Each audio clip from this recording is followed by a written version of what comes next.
السلام علیکم ورحمۃ اللہ وبرکاتہ۔ اللہ سبحانہ و تعالی ہم سب کو ہمیشہ اپنی رحمتوں کے سائے میں رکھے اور آپ تمام احباب کی مشکلات اور پریشانیاں دور فرما کر آپ کو بے شمار خوشیاں عطا فرمائے، آمین۔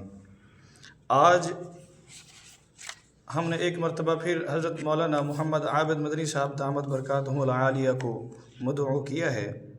رمضان المبارک کی آمد ہے، اس حوالے سے ہم ان سے کچھ اہم سوالات پوچھیں گے۔ مولانا، رمضان المبارک کا استقبال کیسے کیا جائے؟ وعلیکم السلام ورحمۃ اللہ وبرکاتہ۔ نحمدہ ونصلی علی رسولہ الکریم، اما بعد فاعوذ باللہ من الشیطان الرجیم، بسم اللہ الرحمن الرحیم۔ شہر رمضان الذی انزل فیہ القرآن ھدی للناس وبینات من الھدی والفرقان۔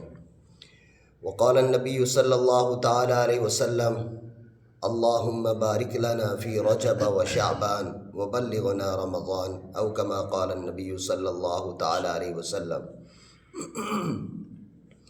سب سے پہلے تو میں حضرت قاری صاحب آپ کا اور آپ سے جڑے ہوئے تمام احباب کا بہت شکر گزار ہوں کہ آپ نے خیر کے کام میں ہمیں کچھ موقع عطا فرمایا۔ اللہ تعالیٰ آپ کو بہت جزائے خیر نصیب فرمائے اور ہماری اس گفتگو کو اللہ تعالیٰ ہم سب کے لیے نافع بنائے۔ جناب نبی کریم صلی اللہ علیہ وسلم رمضان المبارک کا استقبال رمضان المبارک سے 2 مہینے پہلے، یعنی رجب کا چاند دیکھتے ہی حضور اکرم صلی اللہ علیہ وسلم رمضان کا استقبال، انتظار، اشتیاق آپ صلی اللہ علیہ وسلم کے دل میں ہوتا تھا۔ تو حضور اکرم صلی اللہ علیہ وسلم سب سے پہلے تو اس دعا کا اہتمام فرماتے تھے کہ اے اللہ ہمارے رجب اور شعبان میں ایسی برکت نصیب فرما، یعنی ہماری عمروں میں ایسی برکت نصیب فرما کہ ہمیں رمضان مبارک نصیب فرما۔ ایک تو حضور اکرم صلی اللہ علیہ وسلم یہ اہتمام فرمایا کرتے تھے، اور دوسرا حدیث پاک میں آتا ہے کہ جب رمضان مبارک آتا تو جناب نبی کریم صلی اللہ علیہ وسلم، ویسے تو اللہ کے پیغمبر علیہ السلام ہر وقت ہر حال میں اللہ کا قرب حاصل کرتے رہتے تھے، لیکن جیسے ہی رمضان مبارک شروع ہونے کو ہوتا تو آپ صلی اللہ علیہ وسلم عبادات کے اندر، اپنے معمولات کے اندر اور زیادہ اہتمام فرمایا کرتے تھے۔ تو اس لیے ہمیں بھی رمضان مبارک کی آمد سے پہلے اپنے کاموں کو ترتیب دینا، عبادت کے لیے وقت کو فارغ کرنا اور اس کا خوشی خوشی استقبال کرنا، اس کا ابھی سے ہم اہتمام شروع کر دیں۔ ماشاء اللہ۔ اچھا مولانا، رمضان المبارک کس طرح گزاریں؟ جی، رمضان المبارک میں سب سے پہلا ابھی جو ہم نے یہ بات عرض کی ہے کہ سب سے پہلے ہم دعاؤں کا اہتمام کریں، جیسے حضور اکرم صلی اللہ علیہ وسلم نے دعا فرمائی ہے۔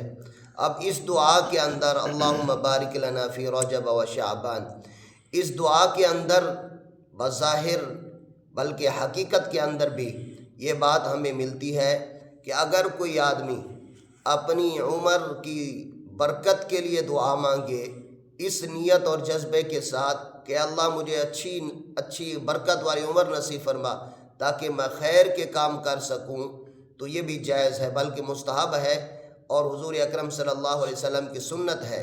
اس لیے رمضان المبارک کی آمد سے پہلے، رمضان المبارک میں ہمیں سب سے پہلے اپنی عمر جس میں خیر کے کام ہم کر سکیں، اس کی برکت کے لیے ہمیں دعاؤں کا اہتمام کرنا چاہیے۔ نمبر 2، اس حدیث سے یہ بھی معلوم ہوتا ہے کہ ایسے کسی کو اپنی موت کی تمنا نہیں کرنی چاہیے۔ بعض لوگ مصائب اور حالات سے پریشان ہو کر یہ دعا کرتے ہیں کہ بس اب اللہ تعالی ہمیں موت ہی دے دے تو اچھا ہے۔ اس حدیث سے یہ معلوم ہوتا ہے کہ اپنی موت کے لیے دعا کرنا مناسب نہیں ہے دنیا کے حالات سے پریشان ہو کر، اس لیے کہ دوسری حدیث میں یہ بھی آتا ہے کہ جناب نبی کریم صلی اللہ علیہ وسلم اللہ تعالیٰ سے دعا فرماتے: اللہم احیینی ما کانت الحیات خیرا لی، اے اللہ جب تک میرے لیے زندہ رہنا بہتر ہے مجھے اب زندگی عطا فرما، اور وتوفنی اذا کانت الحیات خیرا لی، اذا کانت الوفات خیران لی، اے اللہ مجھے اس وقت موت اور وفات نصیب فرما جب میرے لیے اس دنیا سے جانا بہتر ہو۔ تو اس لیے ہمیں ان دعاؤں کا ابھی سے اہتمام کرنا چاہیے، خواہ مخواہ موت کی تمنا نہیں کرنی چاہیے۔ خیر کا مہینہ آ رہا ہے، برکتوں والا رحمتوں والا مہینہ آ رہا ہے، تو ہمیں اپنی زندگی میں برکت کی دعا کرنی چاہیے۔ اچھا مولانا، ہمارا اگلا سوال، حضور علیہ الصلاۃ والسلام رمضان المبارک کا انتظار کیوں کیا کرتے تھے؟ جی، جناب نبی کریم صلی اللہ علیہ وسلم رمضان المبارک سے 2 مہینے پہلے اس لیے رمضان المبارک کا اتنی اشتیاق کے ساتھ، محبت کے ساتھ انتظار فرما رہے ہیں، اس لیے کہ حدیث پاک میں آتا ہے کہ رمضان المبارک کو اللہ تعالیٰ نے اپنا مہینہ قرار دیا ہے، یعنی اللہ تعالیٰ کے قرب حاصل کرنے کا سب سے جو ہے نا بہترین وقت اور لمحات جو ہیں وہ رمضان مبارک کے ہیں۔ پورے 11 مہینے انسان دنیا کے کاموں میں مصروف رہتا ہے، اور دنیا کے اندر رزق کمانا، باقی مصروفیات، تو ان میں چونکہ مصروف رہتا ہے، اور دنیا کے کاموں میں جب آدمی مصروف ہوتا ہے تو اللہ کے قرب کا وہ مقام انسان حاصل نہیں کر سکتا جتنا انسان عبادت میں رہ کر اللہ کا قرب حاصل کر سکتا ہے۔ علماء کرام نے عبادت کی جو خاصیت ہے وہ بھی الگ بیان فرمائی ہے، اور دنیاوی کاموں کی خاصیت دونوں الگ الگ بیان فرمائی ہے۔ مثال کے طور پر عبادت کی خاصیت یہ ہے کہ انسان جب عبادت میں لگتا ہے تو وہ دن بدن آہستہ آہستہ اللہ کا قرب حاصل کرتا رہتا ہے، یہاں تک کہ وہ اللہ کے بہت قریب ہو جاتا ہے۔ اور دنیاوی کاموں کا خاصہ یہ ہے کہ انسان اگرچہ دنیاوی کاموں کو انہی طریقوں پر کرے جو سنت طریقے ہیں، لیکن پھر بھی دنیا کا کچھ نہ کچھ اثر انسان پر گرد و غبار کی صورت میں پڑتا رہتا ہے، حتیٰ کہ بسا اوقات غفلت کی وجہ سے انسان اگر زیادہ دنیا میں مصروف رہے تو اللہ کا قرب جو اس کو عبادت میں حاصل ہونا تھا وہ دنیا میں اللہ کے قرب سے دوری ہو جاتی ہے۔ اس لیے رمضان مبارک اللہ تعالی نے عطا فرمایا کہ اس میں انسان خالصتاً اللہ کی عبادت کر کے اللہ کا مزید قرب حاصل کرے۔ یہ نبی کریم صلی اللہ علیہ وسلم 2 مہینے پہلے انتظار کر کے امت کو یہ سبق سکھانا چاہتے ہیں کہ اب وہ مہینہ آ رہا ہے جس میں اللہ کا خاص قرب حاصل کرنے کا مہینہ ہے، اس لیے زیادہ سے زیادہ اس میں عبادت کرنی چاہیے۔ ماشاءاللہ۔ مولانا ہمارا اگلا سوال، کیا فرشتے عبادت کے لیے کافی نہیں تھے؟ جی، اس بات کو آپ اچھی طرح سمجھیں گے۔ فرشتوں کو اللہ تعالیٰ نے خالصتاً اپنی عبادت کے لیے پیدا فرمایا، ان میں گناہ کا مادہ ہی نہیں، گناہ کر ہی نہیں سکتے، نہ ان میں گناہوں کی خواہش پیدا ہوتی ہے، وہ صرف ہر وقت اللہ تعالیٰ کی عبادت میں مصروف رہتے ہیں۔ اس لیے فرشتے عبادت کے لیے اللہ نے پیدا کیا، وہ کوئی اور کام کر نہیں سکتے، جبکہ انسان کے اندر اللہ تعالیٰ نے خواہشات بھی رکھی ہیں، جذبات بھی رکھے ہیں، اور کام بھی اللہ تعالیٰ نے اس کے ذمہ لگائے ہیں۔ اس لیے انسان کو ایک آزمائش کے اندر اللہ تعالیٰ نے ڈال دیا ہے کہ خواہشات بھی دے دی، جذبات بھی دے دیے، دنیا کے کام بھی اس کے ذمہ لگا دیے۔ اب ان کاموں سے وقت نکال کر، اپنی خواہشات کو دبا کر، جذبات کو مجروح کر کے اب اللہ کا حکم ماننا، اللہ کی عبادت کرنا، یہ فرشتوں کی عبادت سے کہیں اعلیٰ اشرف افضل ہے۔ اس لیے انسان جو ہے نا، اللہ نے قرآن کریم میں بھی آتا ہے کہ وَمَا خَلَقْتُ الْجِنَّ وَالْإِنسَ إِلَّا لِيَعْبُدُونَ، کہ اللہ تعالیٰ نے جنوں اور انسانوں کو اپنی عبادت کے لیے پیدا فرمایا ہے۔ اب امتحان، دنیاوی زندگی انسان کے لیے امتحان ہے، جیسے پہلے بات آئی کہ دنیا کے کام بھی ذمہ ہیں اور اللہ کی عبادت بھی کرنی ہے۔ اب یہی امتحان ہے کہ انسان دنیا کے کام بھی کرے اور دنیا کے کاموں کو کرتے ہوئے انسان اللہ کی عبادت بھی کرے، یہ افضل ہے۔ یہیں ایک اور بات بھی آپ سمجھ لیں کہ علماء نے عبادت کی 2 قسمیں لکھی ہیں۔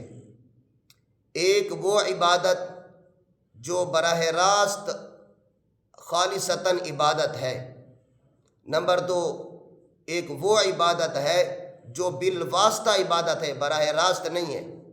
ان دو باتوں کو ہم سمجھ لیں گے تو بہت سارے ہمارے اشکالات ہم سے دور ہو جائیں گے۔ مثال کے طور پر بعض لوگوں کے ذہنوں میں یہ بات آتی ہے کہ حلال رزق کمانا یہ بھی مستقل عبادت، اپنا روزگار کرنا یہ بھی مستقل عبادت، بیوی بچوں کے حقوق کا خیال رکھنا یہ بھی مستقل عبادت۔ ہم عبادت میں تو لگے ہوئے ہیں۔ یاد رکھیں علماء کرام نے دونوں کو الگ الگ یعنی بیان فرمایا۔ پہلی قسم کی وہ عبادت جو براہ راست عبادت ہے وہ ہے مثال کے طور پر نماز ہے، روزہ ہے، زکوٰۃ ہے، حج ہے، ذکر اللہ ہے، تلاوت ہے، عمرہ ہے۔ یہ براہ راست عبادت ہے، خالصتاً ان کو عبادت قرار دیا گیا، کوئی اور مقصد ان کا نہیں ہے۔ نمبر دو، دوسری قسم کی عبادات وہ ہے جو براہ راست عبادت نہیں بلکہ ان کے ساتھ کچھ اور مقاصد بھی جڑے ہوئے ہیں، جیسے مثال کے طور پر حلال رزق کمانا۔ اب انسان کے ذہن میں یہ بات بھی ہے کہ میرے ذمے میرے اپنے جسم کے حقوق بھی ہیں، میرے بیوی بچوں کے حقوق بھی ہیں، میرے والدین کے حقوق بھی ہیں، ان کی کفالت، اولاد کی کفالت ان کے میرے ذمے ہے، جو رشتہ دار ہیں ان کے بھی کچھ حقوق میرے ذمے ہیں۔ اب ان حقوق کو ادا کرنے کے لیے مجھے محنت کرنی پڑے گی، کاروبار کرنا پڑے گا، تجارت کرنی پڑے گی۔ انسان جب بظاہر انسان کے ذہن میں وہ باتیں ہوتی ہیں کہ مجھے ان کے حقوق ادا کرنے ہیں، اور اللہ تعالیٰ نے اپنی رحمت سے انسان کی ان ضروریات کے ساتھ ساتھ ان سارے کاموں کو اللہ نے عبادت قرار دے دیا ہے۔ اب انسان ان کاموں میں لگا ہوا ہے، وہ بھی عبادت ہے لیکن براہ راست نہیں ہے بلکہ بالواسطہ ہے۔ علماء کرام نے یہاں موازنہ بھی فرمایا کہ ان دونوں میں سے ایک ہے براہ راست عبادت اور ایک ہے بالواسطہ عبادت، ان میں سے افضل کون سی ہے؟ فرمایا کہ ان دونوں میں افضل عبادت وہ عبادت ہے جو براہ راست ہے۔ اس لیے جہاں کہیں جب کہیں ان دونوں کا آپس میں تقابل ہوگا، تعارض ہوگا، تو انسان کو براہ راست عبادت کو ترجیح دینی ہوگی۔ مثال کے طور پر ایک آدمی اپنے کاروبار میں مصروف ہے، اب وہ کاروبار میں مصروف ہے، نماز کا وقت آ گیا، اب کاروبار سنت کے مطابق ہے، شریعت کے مطابق ہے، یہ بھی عبادت ہے اور نماز براہ راست عبادت ہے۔ اب دونوں کا ٹکراؤ ہو گیا۔ اب یہ ہے کہ شریعت کے اندر جو براہ راست عبادت ہے نماز، اس کے لیے اس کو جانا ضروری ہے، اس کام کو چھوڑ دینا چاہیے۔ ایک ڈاکٹر صاحب کا واقعہ لکھا ہے حضرات علماء کرام نے کہ ایک ڈاکٹر صاحب اپنی کلینک پر بیٹھتے تھے اور مریضوں کو دیکھتے رہتے تھے، تو نماز کا وقت ہوتا تو وہ نماز اس نیت سے چھوڑ دیتے تھے کہ اس وقت میں ایک عبادت مصروف ہوں، خلق خدا کی خدمت، ان میں اکٹھا ہوا ہوں، یہ بھی عبادت ہے۔ لہٰذا جب رات کو وہ گھر تشریف لاتے تو 4 نمازیں 3 نمازیں جتنی ان کی رہ جاتی ان کو اکٹھا پڑھ لیتے۔ ان کی اہلیہ نے ان سے پوچھا کہ بھائی آپ وہیں کلینک پر نماز کیوں نہیں پڑھ لیتے؟ انہوں نے فرمایا کہ وہاں میں جس کام میں مصروف ہوتا ہوں وہ بھی مستقل ایک عبادت ہے اور وہ لوگوں سے جڑی ہوئی ہے، اب میں نماز پڑھوں گا تو اس میں حرج آئے گی، لہذا یہ میری ذاتی عبادت ہے، اس لیے میں اس کو اپنے ذاتی وقت میں پڑھ لیتا ہوں۔ علماء کرام سے جب پوچھا گیا تو علماء کرام نے یہی جواب فرمایا کہ دیکھیں جب وہ لوگوں کی علاج معالجے میں لگے ہوئے ہیں اس وقت ان کی کچھ اپنی بھی ضروریات ہیں، مثال کے طور پر ان کو واش روم جانے کی ضرورت ہے، ان کو کھانا کھانے کی ضرورت ہے، ان کی کچھ اور ضروریات ہیں، جب وہ ان کے لیے وقت نکال سکتے ہیں تو جو عبادت براہ راست اللہ کی عبادت ہے اس کے لیے وقت نکالنا ضروری ہے، اور اس طرح کے بہانے لگا کر ان کے اندر ٹال مٹول کرنا یہ جائز نہیں ہے۔ اصل میں ڈاکٹر صاحب کرتے اس لیے تھے کہ لوگوں کو اس میں ایک شبہ پڑ جاتا ہے کہ یہ بھی تو اپنے بیوی بچوں کے لیے رزق کمانا، یہ بھی تو عبادت ہے، میں اس وقت عبادت میں مصروف ہوں، لہذا اس عبادت کو آگے پیچھے کرنا کوئی مناسب نہیں ہے۔ اسی طرح بعض لوگ چھوٹے چھوٹے معمولی کاموں کی وجہ سے بھی نماز کو چھوڑ دیتے ہیں، کہتے ہیں پہلے ہم عبادت میں مصروف۔ مثال کے طور پر کسی مریض کی عیادت میں وہ لگے ہوئے ہیں، ان کی خدمت میں لگے ہوئے ہیں، اب نماز کا وقت ہو گیا تو کہتے ہیں یہ بھی عبادت ہے۔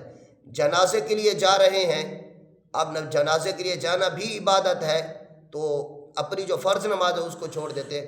لہذا یہ جو بات ہے یہ بہت اہم بات ہے، ہم اس کو اچھی طرح سمجھ لیں کہ جو عبادت براہ راست عبادت ہے وہ بالواسطہ عبادت سے افضل ہے ان کا درجہ. جب بھی دونوں کا ٹکراؤ ہوگا، جو براہ راست عبادات ہے ان کو کرنا ضروری ہے، ان کو دوسری عبادت چھوڑنا جائز نہیں ہے. اللہ تعالی ہمیں اس کی توفیق نصیب فرمائے. آمین آمین. اچھا مولانا، ہمارا اگلا سوال، انسان اپنا مقصد زندگی کیسے بھول گیا ہے؟ جی، انسان کا مقصد زندگی، مقصد حیات جو ہے وہ تو صرف اللہ تعالیٰ کی عبادت ہے. اور جب انسان دنیا کے کاموں میں مصروف ہوا، کمانے میں، کاروبار کے اندر، بیوی بچوں کی ضروریات کو پورا کرنے میں، تو اب انسان ان کاموں میں اتنا مگن ہوا کہ ان کو عبادت سمجھ کر جو اس کا اپنا اصل یعنی حیات زندگی کا مقصد ہے اللہ تعالیٰ کا قرب، اللہ تعالیٰ کی عبادت، انسان اس کو بھول گیا ان کاموں میں لگنے کی وجہ سے. حالانکہ انسان کو اپنا جو اصل حیات زندگی کا مقصد تھا وہ تھا اللہ تعالیٰ کا قرب، اللہ تعالیٰ کی عبادت. وہ انسان ان کاموں کی وجہ سے بھول گیا. اب یہ جو رمضان مبارک کی آمد ہے، اس رمضان مبارک کی آمد کی برکت سے اللہ تعالیٰ انسان کو پورے 11 مہینے جو انسان دنیا کے کاموں میں لگ کر اللہ کے قرب سے کچھ دوری ہو گئی تھی، اب خالصتاً اللہ تعالیٰ اپنے رحمتوں والا مہینہ بھیج کر انسان کو اب مزید اپنا قرب دینا چاہتے ہیں. اس لیے علماء کرام نے اس کی تصریح فرمائی ہے کہ رمضان مبارک یہ خالصتاً اللہ تعالیٰ کی رحمت کا مہینہ ہے کہ اس میں ہر وقت انسان عبادت میں اس کا صرف ہوتا ہے. مثال کے طور پر صبح سے رمضان مبارک میں صبح جب انسان اٹھتا ہے، سحری کے لیے اٹھنا اور سحری کھانا مستقل انسان کی عبادت میں شامل ہوتا ہے. پھر سحری کے وقت جب انسان اٹھتا ہے تو اللہ کے فضل سے انسان کو تہجد کی توفیق بھی مل جاتی ہے، یہ اللہ کے قرب کا ذریعہ. پھر صبح کی نماز جماعت سے مل جاتی ہے، یہ بھی اللہ کے قرب کا ذریعہ.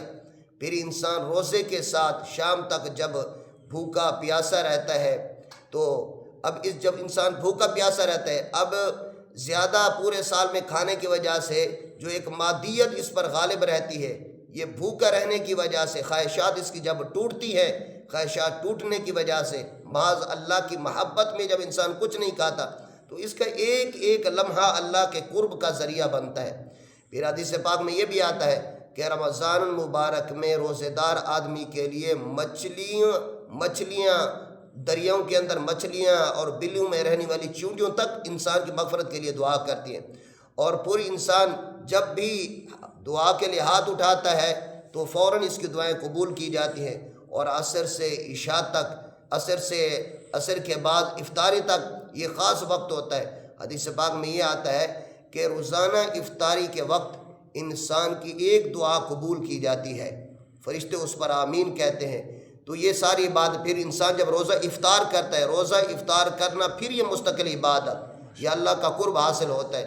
پھر اس کے بعد جو انسان کو ایک تراویح کی نعمت اللہ تعالیٰ نے عطا فرمائی ہے، یہ تو اتنی بڑی نعمت ہے کہ ڈاکٹر عبدالحی عارفی رحمہ اللہ فرمایا کرتے تھے، فرمایا کہ صرف تراویح کے اندر اللہ تعالیٰ 40 مرتبہ انسان کو مقام قرب عطا فرماتے ہیں، صرف ایک تراویح کے اندر، روزانہ کی ایک تراویح کے اندر. کیسے؟ حدیث پاک میں آتا ہے کہ جب انسان سجدے میں جاتا ہے تو سب سے زیادہ اللہ تعالیٰ کے قریب انسان سجدے میں ہوتا ہے. قرآن کریم کی آیت بھی ہے وَاسْجُدْ وَاقْتَرِب، اس کی تفسیر میں شیخ الاسلام مفتی تقی عثمانی صاحب نے لکھا ہے، فرمایا کہ اللہ تعالیٰ گویا کہ یوں فرما رہے ہیں کہ انسان سجدہ کر اور میرے قریب آ جا، سجدہ کر اور میرے قریب آ جا. تو یہ پورا رمضان مبارک کا مہینہ اللہ تعالیٰ نے انسان کو عطا فرمایا کہ لمحہ بلمحہ ایک ایک جو ہے نا عبادت پر اللہ کا قرب حاصل ہوتا ہے. اس لیے ہمیں ابھی سے رمضان مبارک کا اشتیاق، انتظار اور اس کا اہتمام کرنا چاہیے. اللہ تعالیٰ رمضان ہمیں نصیب فرما دے. آمین. اچھا مولانا، ہمارا آخری سوال ہے، ایک مومن کی معراج کیا ہے؟ جی، یہ بھی اسی پچھلے سوال سے ملتا جلتا ہے کہ حدیث پاک میں آتا ہے کہ جناب نبی کریم صلی اللہ علیہ وسلم کو اللہ تعالیٰ نے معراج عطا فرمائی، یعنی دنیا سے اللہ تعالیٰ نے براق کے ذریعے سے، جبرائیل علیہ السلام کے ذریعے سے اللہ تعالیٰ نے جناب نبی کریم صلی اللہ علیہ وسلم کو اپنے پاس بلایا۔ پھر حضور اکرم صلی اللہ علیہ وسلم کو اللہ نے جنت کی سیر کرائی۔ حضور اکرم صلی اللہ علیہ وسلم کو اللہ تعالیٰ نے واپسی کے اوپر امت کے لیے جو تحفہ عطا فرمایا وہ نماز کا ہے۔ یہ نماز کا تحفہ اللہ تعالیٰ نے اس لیے عطا فرمایا، علماء نے اس کی وجہ لکھی ہے کہ ممکن ہے کہ اس وقت جناب نبی کریم صلی اللہ علیہ وسلم کے دل میں یہ بات آئی ہو کہ اللہ تعالیٰ نے مجھے تو معراج عطا فرما دیا، میری امت کو کیسے معراج اللہ تعالیٰ عطا فرمائے۔ چونکہ حضور اکرم صلی اللہ علیہ وسلم کو اپنی امت سے بہت زیادہ محبت تھا، آپ صلی اللہ علیہ وسلم ہر وقت اپنی امت کو یاد رکھا کرتے تھے، تو اللہ تعالیٰ نے امت کو معراج عطا کرنے کے لیے نماز عطا فرمائی۔ حدیث پاک میں آتا ہے کہ الصلاۃ معراج المؤمنین، فرمایا کہ مومن کی معراج وہ نماز ہے۔ اور پھر حدیث پاک میں یہ بھی آتا ہے جب انسان نماز میں اللہ اکبر کہتا ہے اور اس کے بعد سورہ فاتحہ شروع کرتا ہے، یہ کہتے ہیں الحمدللہ رب العالمین، اللہ تعالیٰ جواب میں فرماتے ہیں حامدانی عبدی، میرے بندے نے میری تعریف بیان کی۔ پھر بندہ جب کہتے ہیں الرحمن الرحیم، اللہ تعالیٰ جواب میں فرماتے ہیں اثنا علی عبدی، میرے بندے نے میری تعریف بیان کی۔ پھر بندہ جب کہتے ہیں مالک یوم الدین، اللہ تعالیٰ فرماتے ہیں مجدنی عبدی، میرے بندے نے میری بزرگی بیان کی ہے۔ پھر بندہ جب کہتے ہیں ایاک نعبد و ایاک نستعین، اللہ تعالیٰ فرماتے ہیں یہ میرے اور میرے بندہ کے درمیان تقسیم ہے، میرے اور میرے بندہ کے درمیان تقسیم ہے۔ کیا مطلب؟ میرے بندہ نے جو میری تعریف کی ہے، اب وہ مجھ سے جو مانگے گا میں اس کو عطا کروں گا۔ اب اہدنا الصراط المستقیم سے پھر انسان جو دعا کرتا ہے، جب وہ یہ سورہ فاتحہ ختم کرتا ہے، آگے سورہ بقرہ کے شروع میں جو الف لام میم ذالک الکتاب لا ریب فیہ ہے، علماء نے فرمایا کہ یہ پوری سورہ فاتحہ دعا کے بعد اب اللہ تعالیٰ انسان کو جواب میں گویا کہ یہ فرمانا چاہتے ہیں کہ اے انسان، جو تو مجھ سے ہدایت مانگنا چاہتا ہے وہ اس کتاب کے اندر ہے، اس میں کوئی شک نہیں، اور یہ ہدایت ہے سرار۔ پھر یہ تو سورہ فاتحہ ہے، پھر انسان جب سجدے میں جاتا ہے اور یہ کہتے ہیں سبحان ربی الاعلی، پاک ہے وہ ذات، پاک ہے میرا رب جو بہت بلند و بالا ہے۔ تو یہ انسان جب اللہ کی بلندی کو، پاکی کو بیان کرتا ہے، تو اب انسان کو اللہ تعالیٰ بھی بہت بلندی عطا فرماتے ہیں، اور یہی نماز، یہی سجدہ، یہی مومن کی سب سے بڑی معراج ہے۔ ماشاءاللہ ماشاءاللہ۔ مولانا اللہ تعالیٰ آپ کو جزائے خیر عطا فرمائے۔ آخر میں ہمارے سننے والوں کو ایک رمضان المبارک کے حوالے سے کوئی اچھا سا میسج دے دیں۔ بس یہ ابھی چونکہ رمضان المبارک کی بہت قریب آمد ہے، سب سے پہلی جو ہم سب کو کرنے کا کام ہے وہ یہ ہے کہ ہم ابھی سے سب سے پہلا کام دعاؤں کا اہتمام کریں، جیسے حضور اکرم صلی اللہ علیہ وسلم کی سنت ہے کہ پہلے دعاؤں کا اہتمام کرنا۔ اس کے بعد ہم اپنا نظام الاوقات ابھی سے بنا لیں۔ اس نظام الاوقات میں ہم نے کرنا کیا ہے؟ علماء کرام نے یہ ترتیب لکھی ہے کہ جو کام ہمارے ایسے ہیں کہ ان کاموں کو ہم اگر مؤخر کرنا چاہیں، مؤخر کر سکتے ہیں تو ہم ان کو مؤخر کر دیں، رمضان مبارک میں بعد تک لے جائیں۔ پھر جو کام ہمارے کرنے کے ضروری ہیں ان میں سے بھی جتنا ضرورت کے کام ہم کر سکتے ہیں اتنا کریں، اور ترتیب بنیں، اپنے وقت کو بچا بچا کر عبادت کے لیے خالص کریں۔ چونکہ پورا رمضان مبارک اللہ کے قرب کا ذریعہ ہے، اس لیے ہم جتنا وقت ہو سکے اس میں ہم نے چند کاموں کا اہتمام کرنا ہے۔ نمبر ایک چیز آ گئی دعا، نمبر 2 اس کے بعد تلاوت کا زیادہ سے زیادہ اہتمام ہو، ذکر اللہ کا زیادہ سے زیادہ اہتمام ہو، نوافل کا زیادہ سے زیادہ اہتمام ہو، کیونکہ حدیث پاک میں آتا ہے کہ رمضان المبارک میں نوافل کا ثواب فرضوں کے برابر ملتا ہے، اور ایک فرض کا ثواب 70 فرضوں کے برابر ملتا ہے۔ صدقات، حضور اکرم صلی اللہ علیہ وسلم کے بارے میں آتا ہے کہ آپ صلی اللہ علیہ وسلم کی سخاوت سارا سال دریا کے پانی کی طرح، موج کی طرح بہتی رہتی تھی، لیکن جب رمضان مبارک شروع ہوتا پھر آپ صلی اللہ علیہ وسلم کے صدقات کی کوئی انتہا نہیں رہتی تھی۔ اس لیے ہمارے لوگوں کا بہت اچھا ایک طریقہ ہے کہ رمضان مبارک میں زکوٰۃ کی ادائیگی کا اہتمام کرتے ہیں۔ یاد رکھیں ایک مسئلہ کہ رمضان مبارک میں زکوٰۃ دینا اجر و ثواب زیادہ بڑھ جاتا ہے، لیکن صرف رمضان میں زکوٰۃ دینا ضروری نہیں ہے، بلکہ زکوٰۃ دینے کا طریقہ یہ ہے کہ جس وقت ہمارا سال پورا ہو جائے، چاہے وہ کوئی بھی مہینہ ہو، سال پورا ہونے کے بعد اب ہم مزید انتظار نہ کریں، کیونکہ زندگی کا کوئی پتہ نہیں ہے۔ اور اسی طرح دعاؤں، اسی نوافل ہیں، صدقات ہیں۔ سب سے اہم بات رمضان مبارک میں، سب سے اہم بات یہ ہے کہ ہم گناہوں سے بچنے کا اہتمام کریں۔